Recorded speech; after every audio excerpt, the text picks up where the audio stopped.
You were pretty quick to criticize the people of Houston for wanting to build, you thought, McMansions, but you don't criticize your own university?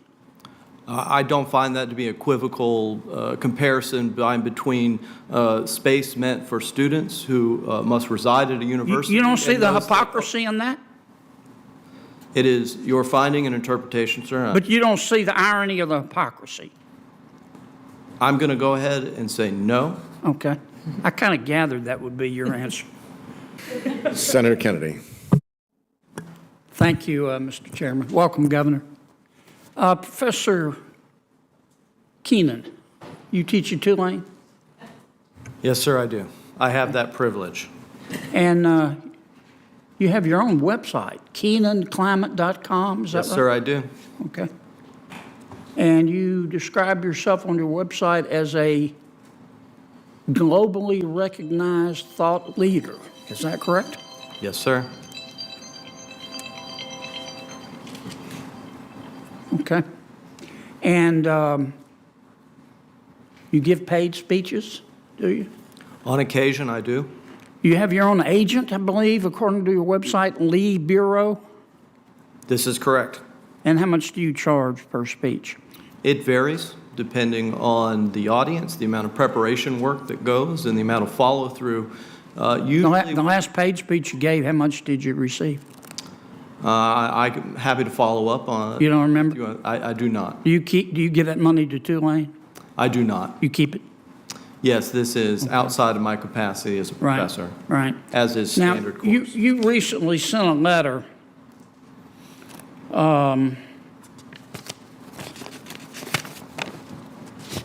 you recently joined a lot of other academics. You signed a letter demanding that elite institutions and universities stop accepting money from fossil fuel companies. Is that correct? This is correct. You consider Tulane an elite university? I would like to think that we have a high standard of excellence in our education and our research. Okay. Well, the Murphy family of Murphy Oil and the Deming family of Murphy Oil have recently given Tulane $25 million. Have you called on Tulane to give that money back? Well, it's not, they didn't give that money to my unit or the department or school that I work in. Have you called on Tulane to give that money back, or you think that's okay for them to keep it? It's their prerogative, not mine. Okay. Yet you just signed a letter saying that all elite universities should refuse fossil fuel money. Did you put a footnote in there and say, except my own? Well, what I'd like to say, Senator, is that I believe it raises a conflict of interest for those that research climate change that are supported by the fossil fuel industry. But then why don't you ask Tulane to give the $25 million back? Well, I think in the context, if that money were to be used to support climate research, information, disinformation, or whatever it may be, then that may be an appropriate conflict of interest. But I think in the context of which you don't see the hypocrisy here? It is a hypocrisy in those that may read and interpret it as such. Maybe it's like Washington. If there weren't double standards, there wouldn't be standards at all. Let me ask you this. You also participated in another article here criticizing Houston for building new buildings and McMansions. And you said, I'm going to read your quote. I don't want to misquote you, Professor. That means we have to change our consumer preferences. You could have a super efficient, energy efficient mega mansion in Houston or the suburbs, but it's still a mansion. You're still over-consuming space. Did you say that? Yes, sir. That's based on work as a member of the IPCC. Our research suggested that reducing our footprint in terms of total spatial footprint would have significant impacts on the decarbonization of the built environment. And so you're saying that people should live in smaller houses because larger houses contribute to CO2 emissions? 100%, Senator. Okay. Well, recently, Tulane finished the Commons. It was 77,000 square feet, $55 million. Recently, Tulane finished the Gold Ring Woldenberg Business Complex, $35 million to complete, 92,000 square feet. Boy, that's a McMansion. Musafir Hall, 23,000 square feet. Paul Hall, 36,000 square feet.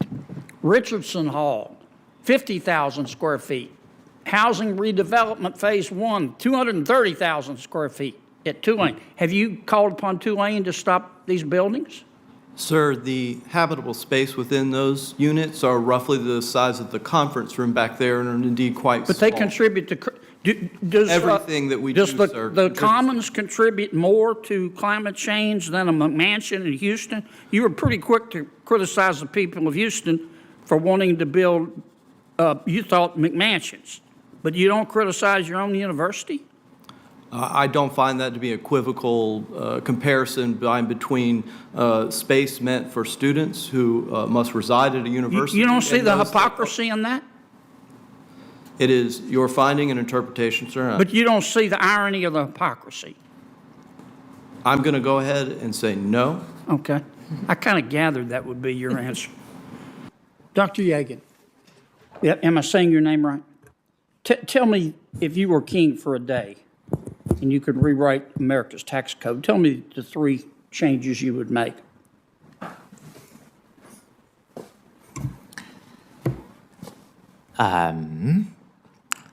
Number 1, I would equalize labor and capital tax burdens at the top. There are a couple ways of doing that. The billionaire minimum income tax is one that would move in that direction. I won't rehash those details.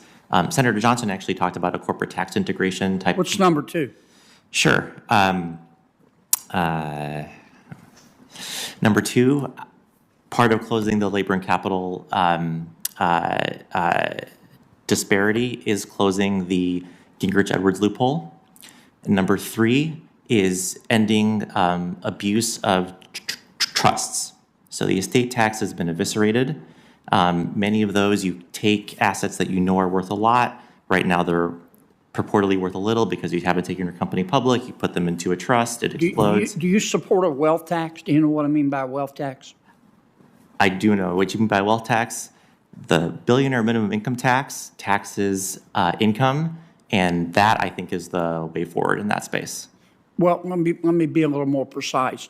Do you think appreciation of assets that are not sold, unrealized gain, should be taxed?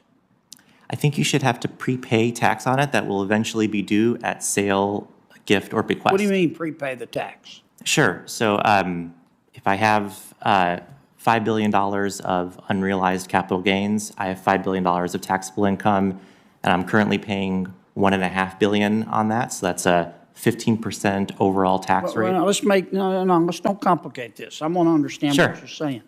Let's suppose an American owns a piece of real estate they inherited from their father or their mother. And it was, when they inherited it, they got step up in basis, it's worth $100,000. And all of a sudden, the interstate came through. And the property is now worth $1 million if they sell it. But they don't plan to sell it. They're going to leave it to the kids. Do you think that Americans should have to pay tax on the unrealized gain, the increase in value? In general, no. At that level of wealth, for example, housing. You think only wealthy people should? At the very top, it's hard to tax, But let me be sure I understand what you're Sure. saying. All right, let's suppose that's not just an average American. Let's suppose that's an American. What do you define as rich?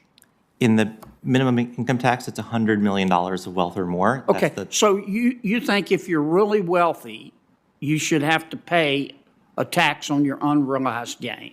I think you should have to partially prepay if you're liquid, if you have liquidity to pay. Do you think somebody? Why can't you economists answer questions? Should any American have to pay tax on unrealized gain? Why can't you just answer me? Yes, there are some who should. Who? The ultra wealthy who have liquidity should prepay some tax. What on if they that. don't have liquidity? They should not have to pay, and they will owe at sale, bequest, or gift So if you have cash, you ought to have to pay, but if you don't have to pay? to prepay. I have in my testimony, there are examples of how this works so that you can preserve incentives to build a new company, take it public. Okay. While What do you also- think, Dr. McBride? Do you think we should start taxing unrealized gains? And what do you think that'll do to the economy? Well, I have several concerns about the approach. The first of which is it's completely untested. It's never been tried in this country. We have more than 100 years of history with the income tax, and Europe's tried it, haven't they? no, they've tried wealth taxes. Yeah. Their experience How'd that with turn wealth out? taxes has How did been that turn out? bad. It Why is resulted that? in a lot of taxpayers exiting the country, for one thing. In France, for instance, other countries that have tried it. And you suddenly lose a big chunk of your tax base that you're trying to tax there. We have that option in this country as well. The result has been that most of those countries in Europe that have tried a wealth tax have rolled them back, Yeah. including France, because they were administratively challenging. The basic challenge is what you're describing, trying to value assets without real market transactions. So this is a valuation dispute. It means we get the IRS engaged in yet another challenge. They're currently doing this with the estate tax. Those estates that are subject to the estate tax, those valuation episodes can go years and years and years. Can I have 30 more seconds? Proceed. Dr. Is it Clausing? Clausing? Yes. Yeah. Why do you and Dr. Yagan, why do y'all want to punish wealthy people? I think I can speak for both of us that we're not interested in punishing anyone. We're interested Well, in you're having interested in taxing the hell out of them system. more than anybody else. I think the reforms that What makes you think that making tax policy on the basis of class or status makes sense? I think it's a very American phenomena that throughout the history of the income tax, we have valued progressivity, and our current income tax does that. We used to rely on things like tariffs to raise revenue. Tariffs are regressive consumption taxes that disproportionately hurt the poor. We believe in this country that those with the greater ability to pay should pay more of the burden. And that's part of what a healthy capitalism does. It enables people to gain from things like trade and technological change and business innovation, and to contribute a little more to the fiscal system when they're very successful in doing so. And I think that that's a very legitimate way to structure the tax system. Can I ask you a question? Yes. Why do you think so many wealthy people are leaving New York City? New York City is, an incredible city of innovation, immigration, entrepreneurship. Yeah, but why are so many wealthy people leaving? I think there are big advantages to living near centers of entrepreneurial activity, and we see that on the west. You think they're leaving to be nearer to centers of entrepreneurial activity, do you? Well, I don't think there are a lot of people, fleeing New York City. That New York City has. Sure they are. There are thousands. I mean, there have been study after study after study. Why are so many wealthy people leaving New York City? I think there's an enormous number of wealthy people who are in New York City and continue. But why are so many leaving? I can't speak to why particular people I can leave. tell you why. know It's that- taxes. You know that as well as I do. It's I taxes. think if you look at the economic. Some of it's crime, but most of it is taxes. Well, People vote with their feet. The same reason that people are leaving California and moving to Austin. If you look at California, it's one of the most successful economies in the world, and it continues to be so. It attracts people. But they're as losing well. people. I don't think it's in any danger of decline, nor is New York City. And these are very vibrant places. I don't think we're going to for ever fundamental agree. reasons. Yeah. I don't think we're going to ever agree. But I appreciate the time of all three of you.